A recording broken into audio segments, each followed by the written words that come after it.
بسم الله الرحمن الرحيم نحمده ونصلي وسلم على رسوله الكريم سيدنا ونبينا وشفيعنا وحبيبنا وسندنا ومولانا محمد وعلى آله وأصحابه أجمعين. سبحانك لا علم لنا إلا ما علمتنا إنك أنت العليم الحكيم. اللهم رب اشرح لي صدري ويسر لي أمري واحلل عقدة من لساني يفقهوا قولي. إن الله وملائكته يصلون على النبي يا أيها الذين آمنوا صلوا عليه وسلموا تسليما.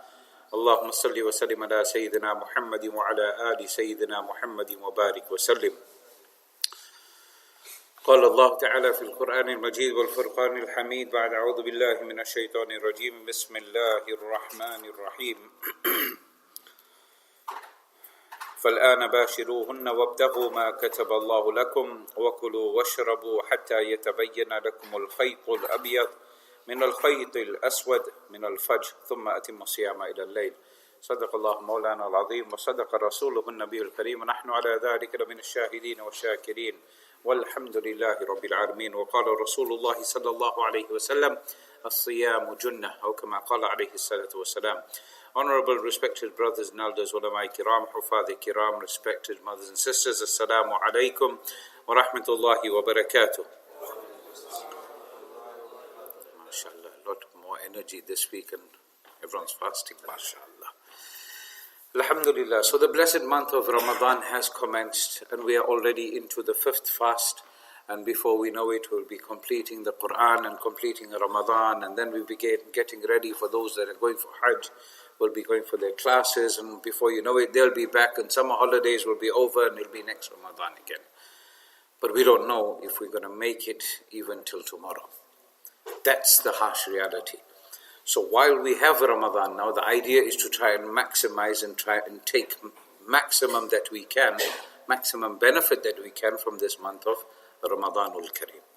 So we know that Allah Ta'ala has made this a month of worship, fast by day, Taraweeh by night, long days, long nights, you don't get sleep, you try and catch a five wings here and a 40 wings there and a little bit here and a little bit there, trying to make up so that you've got enough energy just to keep awake for Taraweeh. And the whole month of Ramadan goes like that. And then you feel when Eid comes, then you've eaten like you've never seen food before maybe. And then after that you feel this emptiness inside, and that spiritual emptiness that we feel. Yeah. We feel that, something is missing. And no matter who it is, it can be the greatest sinner. You find generally, in most cases, people will respect the month of Ramadan. Yeah, people will respect the month of Ramadan because of what it is. So even if they are not fasting, they still won't necessarily go and eat in public. Yeah, they want to do other things in public to show that they are not fasting. Yeah. Although everyone may know that, this person is severely diabetic and they've got to have 6 meals a day and what have you, they've got to take insulin and so forth. But even that adab and respect is there. And this is something we need to maintain, because sadly, very, very sadly, we're finding that in the younger generation, it is diminishing at quite an alarming rate. To the extent that you can go to some takeaways, and yes, they're halal takeaways, but their clientele is not only just Muslim. And they'll have Muslim boys and girls will turn up there and they will go and sit and have a hearty meal as if it's Eid day. So the idea, what is this purpose behind this fasting every year? Some people 40, 50, 60, 70, 80 years of their life, fasting is compulsory on them. Now you're fasting, what is the objective that Allah Ta'ala wants us to attain? Now Allah Ta'ala says in the noble Quran, وَمَا خَلَقْتُ الْجِنَّ وَالْإِنسَ إِلَّا لِيَعْبُدُونَ, that we have not created jinn and mankind except for our worship. Yeah? لِيَعْبُدُونِي, Allah Ta'ala is saying to worship me. Now before creation of man, if we look at it, Allah Ta'ala had created the angels. And they are, let's understand it, for example, like traffic lights. Have you ever seen a traffic light which is blue? Unless maybe it's at the fun fair or something. But a normal traffic light, have you ever seen it different color? No.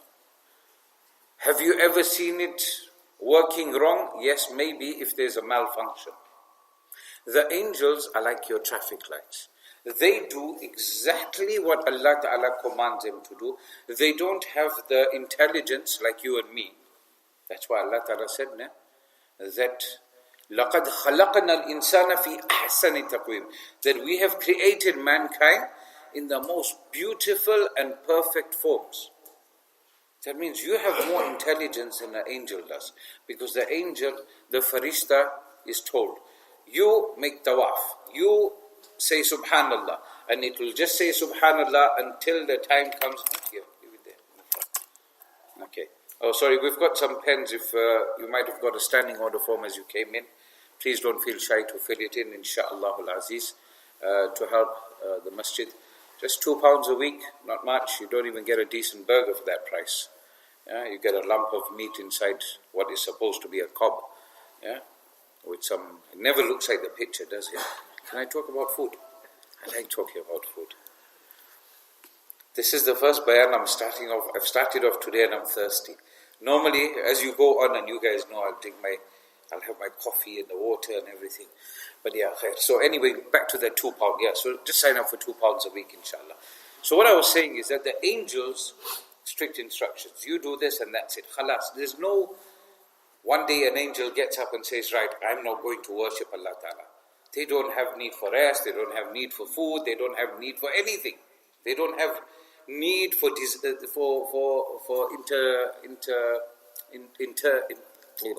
intimate desires. They don't have that intimate desires. Yeah, we have that. We can sin. We can break Allah's commands, and there's no one to physically stop you unless Allah Ta'ala so wills. So when Allah Ta'ala said, right, all you angels, I'm creating a new creation, new model coming out now. What is the new model that's coming out? The new model is the insan. Why are you creating this insan, Allah? They're going to create bloodshed. They're going to kill one another. They're going to harm one another. They're going to cause difficulty to one another. So what are we going to do now? Why you want to create them? We are here. We are worshipping you. Allah Ta'ala says, I know what you know not. Allah Ta'ala knew better. Of course, He is the creator. The creator of something knows better than anyone else. If you invent something, you've spent time, research, and trial and error, and then someone comes and says, no, this doesn't work like this. Most likely you say, no, I've already done that, and it doesn't work like that. Allah Ta'ala is telling the angels, don't worry, I know what this creation is all about. Because when we do good now, every time the report goes to Allah Ta'ala puts that report forward to the angels. What did you say? This creation of mine is going to cause bloodshed. No. Look at what good they've done. They've praised me. They've sacrificed their food. They sacrificed their sleep. They sacrificed their drink. They've sacrificed whatever it was for my pleasure. Now you tell me, who is better? Are you better or they better? Yeah. So Allah Ta'ala has given us that preference, that special favors of His, so that in this month of Ramadan, when we have food available, yeah, it's what fasting is about. Fasting is not just about, yes, it is, and we do mention this, that fasting is there so that you feel the pain and difficulty of those around the world.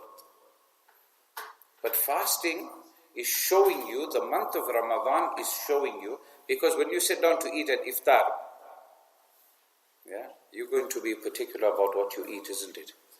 Are you just going to eat at any haram place? Huh? Are you going to say, all right, okay, let's just go for iftar to that famous chicken shop that everyone loves to eat at because there's no other chicken shops in the world? You know which chicken shop I'm talking about? The one that sells alcohol. Hey, bhai, hum advertise nahi karte. Yeah, but you got it. Yeah? बस सबके मुंह में पानी आ जाएगा भाई. क्यों करते हैं ऐसे यार शौकत भाई? I think about food. I have to think about food.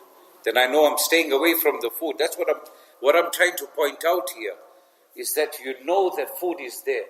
But my Allah has said, you're not allowed to eat or drink between this time and this time. Let's not go into the Sehri wars now. What time is right and what time is wrong. But between Sehri and Iftar, I'm not allowed to eat, I'm not allowed to drink, I'm not allowed to have intimate relations with my wife. And for those of you that have more than one wife, more suffering for you. You can't have intimate relations with all of your wives. But you are doing it why? Because of Allah's pleasure. You are not doing it for anyone else. Because you know, if a person wants to eat, they're in their house, yeah, and they eat, who's there to tell them?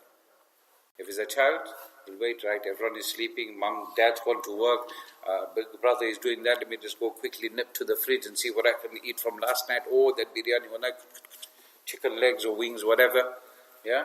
But even that child will hold back. Why? Because Allah Ta'ala is watching me. You want to drink, you are thirsty. Yeah, apparently I hear the weather forecast says it's getting hotter over the next few days. Huh? MashaAllah, it's going to test us. But I doubt it'll be as bad as, in India I heard. 45 degrees? Yeah. 45, 50 degrees. Imagine they've got to fast. Was a brother Khalid, he was saying that his father is there in Kenya, extremely hot there. So this is not hard really. Yeah, for there's people that you find that have a valid excuse not to fast if they want, and Allah won't hold them to task, but they keep fast. So those of us that can fast, we should do it. It's 1 month. But it's showing us, because if you look at the masajid, mashallah, now you find that Fajr Salah, you have 60, 70 people turn up. Yeah, in a small little gam called Thurnby Lodge, a little town called, not even a town, a village almost. Yeah, small area, we're getting 60, 70 people for Fajr. That is showing us that we, as the community, can make it for Fajr Salah throughout the other 11 months of the year. How we come for Salah, can you think about it? Yeah, generally out of Ramadan, if the Mauli Sahib says there's going to be a bayan, and the Mauli Sahib starts speaking and speaking and speaking, he'll get till half an hour and half the crowd will be gone. But in the month of Ramadan, you fasted the whole day, you're hungry, you barely had a proper iftar, you came back to the house of Allah, you read your Isha, and then you still stood for 20 rakats listening to the Hufaz, reciting the Noble Quran, and that too, not just Alam Tara down, reading 1.25 juz of the Quran, you're listening to that, you're paying attention to that. And then after that you go home, if you're lucky you might get a little bit of sleep before Sehri, then you get up for Sehri, eat whatever you can if you can, and then back for Fajr, and then back to bed. SubhanAllah, this just goes to show what we have the potential of achieving. Do you understand? Is anyone putting a gun to your head and saying that you have to fast? Is anyone forcing you to not drink anything? No. Is anyone forcing you to stay away from the disobedience of Allah? Is anyone standing outside saying, no, you can't come inside for namaz? No one is doing it. In China, unfortunately, those people, the third year now, that they're going through that difficulty? Yeah. They can't eat when they want, they can't fast when they want, they can't perform salah, they can't read Quran. Zulm upon zulm is being done. And the reality is we should be feeling a lot of pain in our heart. How we can sleep comfortably knowing what they are going through, yeah, is a reflection of what we are as Muslims. You know, to say I love Allah, to say I love Quran, to say I love Nabi sallallahu alayhi wasallam, to say I love the Sahaba, to say I love the family of Rasulullah sallallahu ta'ala alayhi wasallam, the Tabi'een, the Tabi'een, but you've got no action that resembles what they did and what they lived for, then we have to worry. Look at our brothers and sisters in Gaza. Every Ramadan, some sort of attack or the other. Yeah. Masoom, 1-year-old child, baby. I saw a picture yesterday. Wallahi al-Azim, makes you want to cry. That a small 1-year-old child, what can that child do to cause harm to anyone? Masoom, innocent child, life taken. Young people. And if you read the reports, and who is being targeted? It's the woman, it's the children, and the disabled people whenever these protests are taking place. They are protesting for their rights to live in their country freely. Yeah, we don't realize, wallahi al-Azim, we don't realize the value we have in this country of our deen. And here's people living in the third holiest site of Islam. Yeah. And they're going through so much of difficulty, and we at ease. Oh, someone is collecting for Palestine again. Don't they have any money? They don't need your money. Mufti A.K. Hussain, Channel Islam International. Anyone know?